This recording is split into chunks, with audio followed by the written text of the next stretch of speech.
Tancerz umiera dwukrotnie. Najpierw, gdy przestaje tańczyć i ta pierwsza śmierć jest bardziej bolesna. Brzmi znajomo? Teoretycy, zapraszam was na kolejny film, który być może sprawi, że coś zrozumiecie, odpowie na wasze pytania, na wasze wątpliwości, ale może też sprawić, że zaczniecie patrzeć na świat z zupełnie innej perspektywy. A to oznacza, że oglądacie teraz teorię BTS.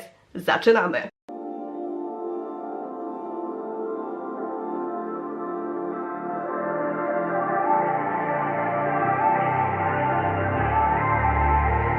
Ostatnio przez BTS mam dość sporo dylematów filmowych, zaczynając od tego, że zastanawiałam się, czy nagrać reakcję na Shadow, ale w końcu to zrobiłam. Później przesłuchałam wykład na uniwersytecie jednego z profesorów na temat teorii Junga, który mnie tak psychicznie dobił, że nie mogłam zebrać się w sobie, żeby stworzyć teorię do Shadow. Ale w końcu mi się udało, film poszedł, mam nadzieję, że wam się podobał. Jeżeli jeszcze go nie widzieliście, to link znajdziecie tam na dole. Ale później uznałam, że skoro już to zrobiłam, to nic, tylko oddychać spokojnie, głęboko, czytać książki i czekać na Ego. Ale nie, bo nagle wyszedł pierwszy singiel, czyli Black Swan. Po co teoria do tańca? Wszystko wydawało się dość proste, choreografia jest łatwa do odczytu, widać historię łabędzia. Jeżeli chodzi o tekst, to jeżeli się wczytacie, to też wszystko jest w stanie być zrozumiałe.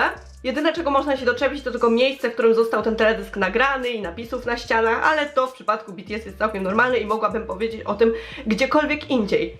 Ale robiąc te filmy z teoriami BTS, których jest już ponad 50, nauczyłam się, że nawet jeżeli pomyślę, że teorii nie będzie, to będzie. Więc wzięłam się do roboty. Tekst, teledysk, symbole, przesłania, ale moją główną myślą było znalezienie i obejrzenie filmu Czarny Łabędź z 2010 roku, więc udałam się do sklepu, zdobyłam film, obejrzałam go i to był moment, kiedy zaczęłam sobie wyrywać włosy z głowy, ponieważ tak wiele scen z tego filmu nawiązuje do BTS, a raczej BTS nawiązuje do tak wielu scen z tego filmu, że tego się zupełnie nie spodziewałam i jestem w szoku. Myślałam, że ten film będzie krótszy o Black Swan, ale jednak nie. Już kilka razy w swojej YouTube'owej karierze nawiązywałam do tego filmu, do filmu Czarny Łabędź, aczkolwiek teraz mamy wyraźne potwierdzenie na to, że te odniesienia faktycznie się tam znajdują, ale Big Hit ostatnio opublikowało reakcję BTS na Black Swan, więc postanowiłam bardzo uważnie się wsłuchać w to, co mówią BTS, żeby przypadkiem niczego nie przeoczyć, bo oni czasem dają takie malutkie wskazówki, malutkie hinty, więc doszukałam się. I to, co zauważyłam na samym początku, to słowa Arema, gdzie mówi, że dopiero po wydaniu pełnej wersji albumu będziemy w stanie w pełni zrozumieć znaczenie Black Swan, co już mi się nie spodobało, ponieważ chciałam stworzyć ten film, a nagle Namjoon mi mówi, że nie zrozumiem tego tak jak powinnam, chociaż próbowałam, ale już się nie mogę doczekać publikacji tego albumu i całej reszty piosenek, bo coś czuję, że to będzie mocne. Po drugie, kilka razy padły komentarze na temat postaci Białego Łabędzia, w którego rolę wcielił się jeden z tancerzy i BTS stwierdziło, że widzą w tej roli Jina, na co on żartobliwie odpowiedział: o czym ty mówisz? I tu już lampka się zapaliła, zaczęło się coś dziać. Później BTS mówili, że w sumie widzą w tej roli też Jimina, aczkolwiek to dlatego, że on wcześniej uczył się tańca, więc idealnie by pasował do tej choreografii. I co prawda komentarze na temat Jimina możemy uznać faktycznie za żarty, ale coś jednak było na rzeczy, jeżeli chodzi o Jina, i później w dalszej części tego filmiku dowiecie się dlaczego. Później w reakcji BTS pojawił się fragment, który mnie osobiście rozbawił, ponieważ oni uznali, że ARMY na pewno bardzo szybko poradzą sobie ze znaczeniem Black Swan, co oznacza, że oni są świadomi tego, że ich fandom to armia teoretyków, którzy są w stanie rozwikłać każdą zagadkę i znaleźć znaczenie każdego symbolu. Chociaż pomyślałam, że Namjoon wydawał się tak rozbawiony, jakby za każdym razem po każdej publikacji teledysku oglądał wszystkie teorie i je czytał, więc Kim Namjoon, jeżeli to oglądasz, to mam nadzieję, że kiedyś porozmawiamy o teoriach. A wy teoretycy trzymajcie za mnie kciuki, ponieważ jest to mój cel w życiu. Na samym początku, chociaż już troszeczkę mówię, powinniśmy wyjaśnić termin Czarny Łabędź, który pojawił się dopiero w 1600 roku. Wtedy odkryto pierwszego czarnego łabędzia. Do tej pory uważano, że wszystkie łabędzie były białe, więc odkrycie tego czarnego było ogromnym zaskoczeniem dla ludzkości. Łabędź sam w sobie jest symbolem wdzięku i piękna, symbolizuje rozwój naszej intuicji i świadomości, ale też zmianę sposobu myślenia i akceptację biegu życia. Biały łabędź jest symbolem czystości, pozytywnych myśli, ale może też symbolizować uwolnienie negatywności, a także oznacza proces duchowy, rozwój procesu duchowego oraz oświecenie. Czarny łabędź odnosi się do naszego osobistego, własnego doświadczenia. Jest to wgląd w siebie i zmiana pozycji z ofiary na zwycięzcę, ale oczywiście to tylko część symboliki, bo tego będzie dużo więcej. Zanim jednak przejdę do analizy teledysku i filmu, to należy przyjrzeć się tekstowi piosenki, ponieważ bez tego nie ruszymy dalej i jest to potrzebne, żeby zrozumieć, o co tutaj chodzi. Należy pamiętać, że czarny łabędź to nasze przejście z pozycji, w której czujemy się bezsilni i zależni od świata, do tej, w której z ofiary zmieniamy się w zwycięzcę. Zwróćmy więc uwagę na sam początek Black Swan.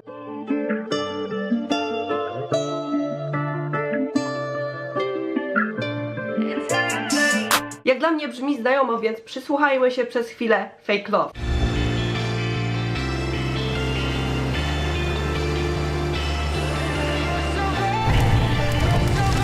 I po raz kolejny jest to ten sam zabieg, o którym wspominałam wcześniej, czyli BTS nawiązuje do poprzednich piosenek, do poprzednich teledysków, tak jak miało to miejsce w Personie, gdzie znalazło się odniesienie do comeback trailera do School Love Affair, natomiast w Shadow było odniesienie do comeback trailera do Oh Are You Late Too. Pamiętamy, że w jednym z wywiadów RM wyjaśnił prawdziwe znaczenie piosenki Fake Love. Powiedział wtedy, że jeżeli nie jesteśmy sobie wierni, nie jesteśmy prawdziwi w stosunku do siebie, to ta miłość nie będzie trwała wiecznie, a miłość może być zarówno między dwoma osobami, jak i między samym sobą. W przypadku Black Swan mamy miłość do muzyki. W erze Wings Yoongi w piosence First Love opisał swoją miłość do pianina, do swojej pierwszej miłości, do czego odniesienia później mieliśmy także w teledyskach BTS i w notkach. W partii Yoongiego w Black Swan wyczytujemy, że stracił on związek z muzyką, to połączenie.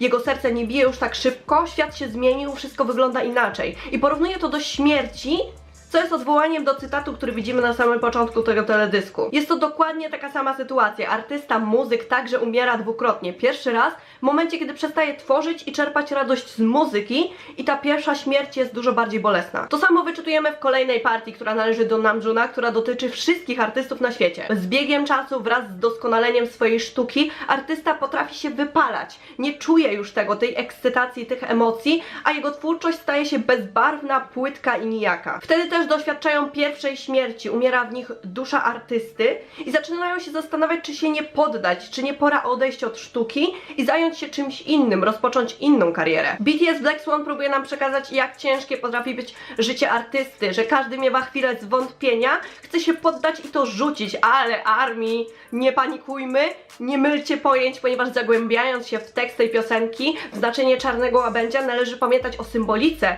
i o przesłaniu, które ta piosenka niesie ze sobą. Dalej w tekście wyczytujemy więcej fragmentów dotyczącej śmierci tej artystycznej części duszy, ponieważ żadna piosenka już nie porusza, pozostaje jedynie cichy płacz. BTS bardzo dokładnie pokazuje nam w tekście, jak wygląda życie artysty. Często tworząc, wpadają w swego rodzaju trans, przez to każda chwila się dłuży, wydaje się wiecznością, ale można to też odczytać na inny sposób. W momencie, kiedy umiera ta artystyczna część duszy i oni już tego nie czują, to wszystko też się dłuży. To też jest swego rodzaju trans, bo oni tego nie czują i przez to też ciężko jest stworzyć cokolwiek i to tak długo trwa. W Interlude Shadow Yoongi pokazał nam, że są non-stop nagrywani. Ludzie zapominają o definicji słowa prywatność, obserwują każdy ich ruch i nagrywają. A w Black Swan mamy zupełną odwrotność tego wszystkiego. Mimo że piosenka jest wypełniona lękiem, niepewnością i strachem, to BTS chce, żeby ich nagrywać. Mówią, żeby ich nagrywać, ponieważ chcą powiedzieć o tym światu, chcą być usłyszeni przez wszystkich, dlatego pytają, czy jesteśmy w stanie ich usłyszeć. Z partii J-Hope'a wyczytujemy, że on coraz bardziej się w tym wszystkim zatraca. Traci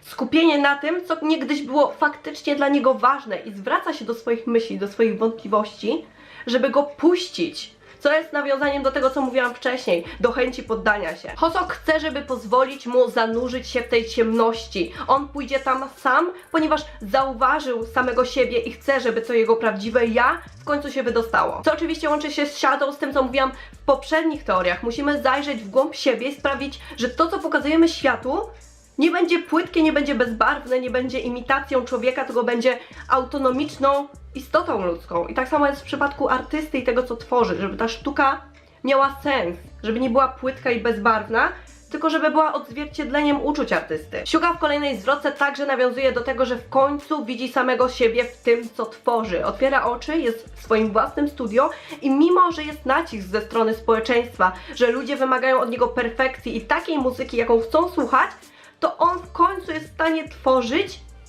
widzi świat tak, jak chce go widzieć. Tworzy taką muzykę, jaką chce tworzyć i rodzi się na nowo. Wszyscy zaczynają to czuć. W tekście wyczytujemy, że ich serca znów biją szybciej i oni będą walczyć. Poprzez piosenkę Black Swan BTS pokazuje nam uczucia, jakie im towarzyszą jako artystom. Oni się boją, że w którymś momencie ich kariery nadejdzie ten moment wypalenia i przestaną czerpać radość z tego, co robią. Boją się, że nadejdzie ta najbardziej bolesna śmierć ich artystycznej części duszy. Jednak nie pozwalają na to, ponieważ nadal widzą samych siebie, swoje własne ja w tym, co tworzą.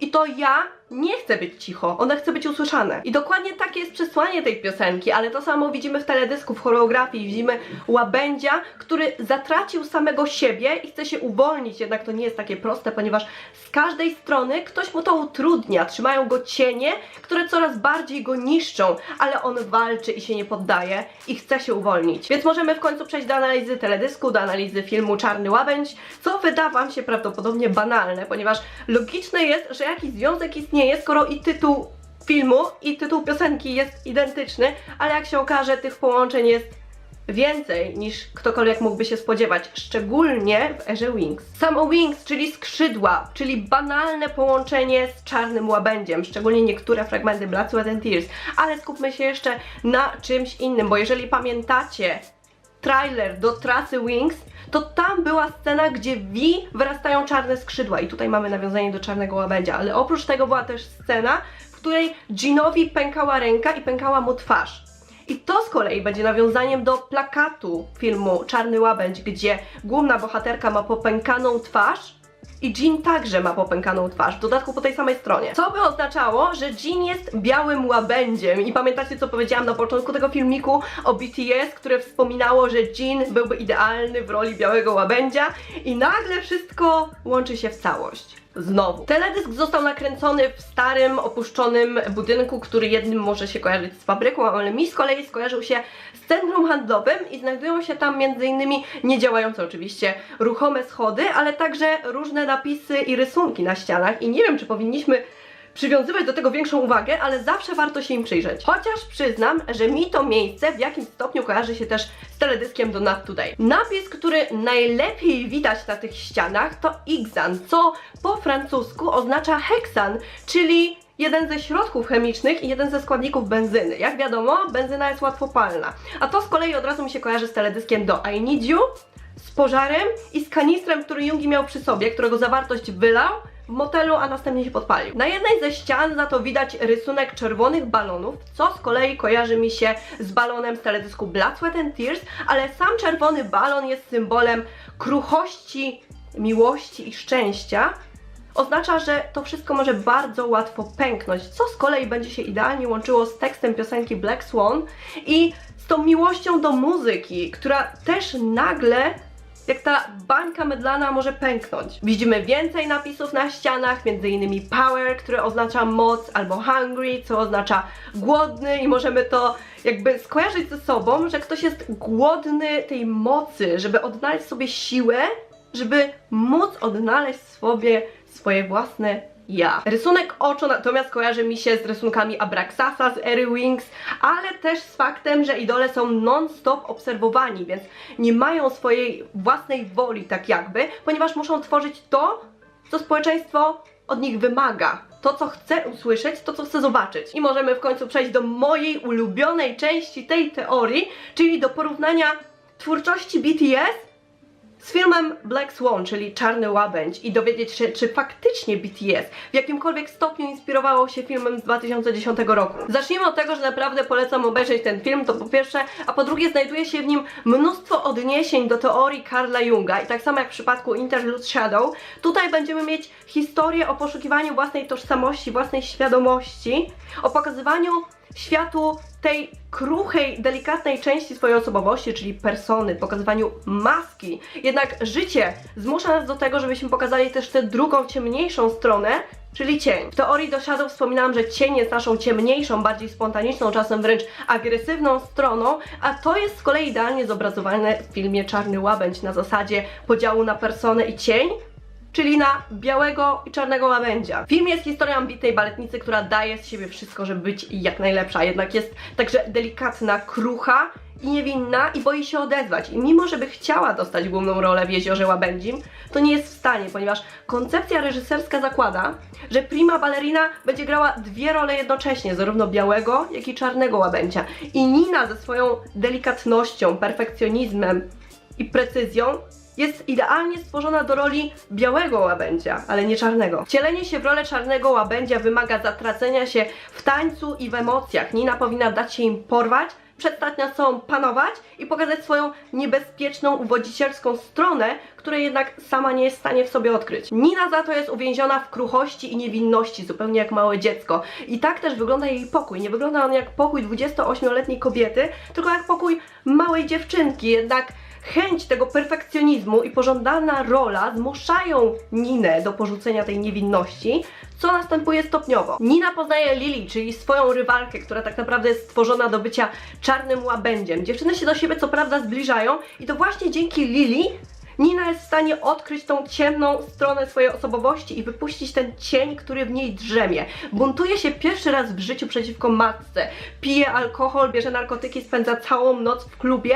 i to brzmi zupełnie jak typowy film młodzieżowy, ale tak nie jest. Czarny łabędź jest thrillerem psychologicznym, który w idealny sposób obrazuje przemianę, jaka zachodzi w Ninie. Reżyser odwołuje się do wielu archetypów i symboli, w tym do symboliki luster i tutaj od razu możemy mieć skojarzenia z Shadow, z Reflection, z Personą czy z Fake Love. Chociaż mogłabym wymienić więcej teledysków BTS, gdzie pojawiają się lustra, m.in. japońskie I Need You, koreańskie I Need You, czy japońska wersja teledysku do Run, zbite lustro w koreańskim Run, prolog. Jest tego naprawdę mnóstwo. BTS bardzo mocno trzyma się symboliki luster, które pokazują dualizm życia i są bramą do naszej duszy. Mówi się, że w lustrze jesteśmy w stanie zobaczyć drugą część siebie, tę bardziej gwałtowną stronę osobowości i to też dzieje się w przypadku Niny. Ona widzi w lustrze tę część osobowości, której wolałaby nie widzieć. Zaskakujące jest też to, jak wiele scen z Czarnego Łabędzia będzie miało swoje odniesienie w twórczości BTS. I już, tak jak powiedziałam wcześniej, zaczynając od samego plakatu, czyli popękana twarz Jina. I tego będzie więcej. Scena, w której Nina podchodzi do posągu anioła, wygląda jak ta z Blood, Sweat and Tears, gdzie Jin podchodzi do podobnego posągu. I wtedy wszyscy myśleli, że tym upadłym czarnym aniołem, ponieważ tak to było określane, jest V. Jednak teraz się okaże, że V wcale nie jest upadłym aniołem. Jin będzie białym łabędziem, czyli tym kruchym, niewinnym, dobrym. Natomiast V będzie czarnym łabędziem i potwierdzenie na to mamy nie tylko w trailerze trasy Wings, gdzie V wyrastają czarne skrzydła, ale także w stroju, który V miał na sobie podczas swojego solowego występu z Singularity na trasie Speak Yourself, co udało mi się zobaczyć na żywo na koncercie w Seulu i prawie wtedy spadłam z krzesła, uwierzcie mi, ponieważ Singularity jest jedną z moich ulubionych piosenek. Ale wracając do tematu, V ma na sobie strój w całości składający się z czarnych piór, czyli po raz kolejny widzimy, że jest czarnym łabędziem. W dodatku pamiętamy, że w Singularity jest scena z maskami i te maski są białe i chodzi tutaj o białego łabędzia, którego pokazujemy światu, czyli o personę, a persona to nic innego jak maska, którą przybieramy i obraz idealny, który chcemy pokazać ludziom. Czarny łabędź będzie z kolei cieniem i od zawsze wydawało nam się, że to V jest tym czarnym charakterem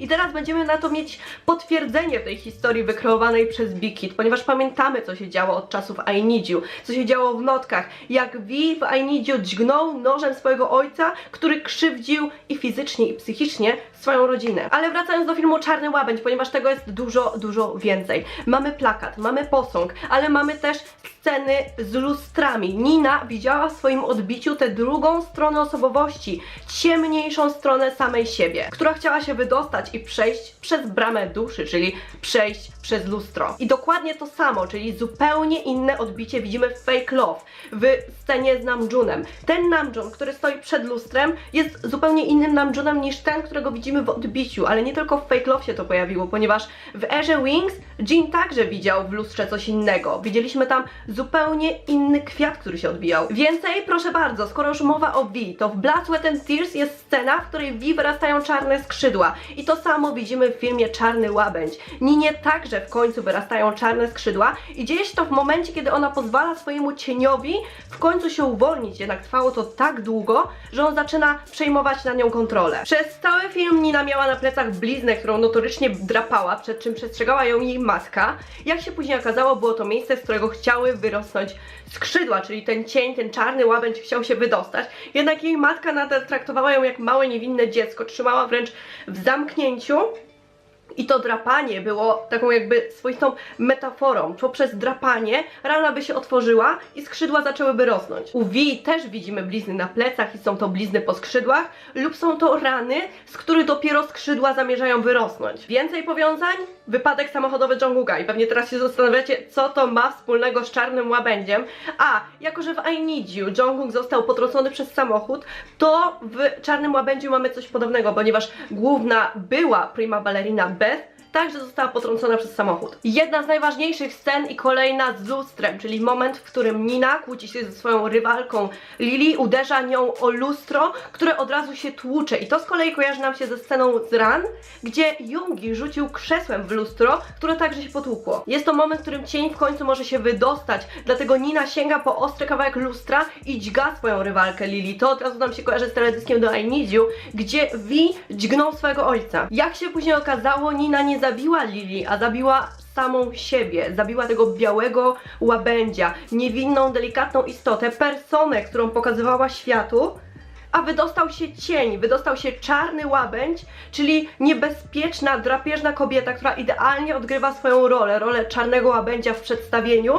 W dodatku widzimy, jak Nina ma czerwone oczy, co by wskazywało na to, że to zło nad nią panuje. Ostatnia scena w tym filmie również odnajdzie swoje odniesienie w twórczości BTS, ponieważ w ostatniej scenie widzimy, jak biały łabędź umiera. Nina upada na materac, a jej rana na brzuchu zaczyna krwawić i podobną scenę widzimy w prologu BTS, gdzie Vi upada na materac w taki sam sposób. Nina pod koniec filmu na pytanie reżysera, co zrobiła, które zadaje w momencie, kiedy zauważył rany na jej brzuchu, odpowiada, że w końcu poczuła. I to było perfekcyjne. Co jest oczywiście jedną wielką metaforą. Biały łabędź ginie, ponieważ poczuł. Nie jest już bezbarwnym tworem, personą, maską, tylko te skrywane dotąd uczucia w końcu wydostały się na zewnątrz i to uczucie bycia wolnym, ta integracja persony z cieniem, to jest perfekcyjne. I ja mam dość, bo nagle wszystko idealnie pasuje do filmu Czarny Łabędź. I od dawna, jak się okazuje, dostawaliśmy wskazówki na temat tego, że będzie Black Swan. Chociażby tegoroczne Seasons Greetings BTS, gdzie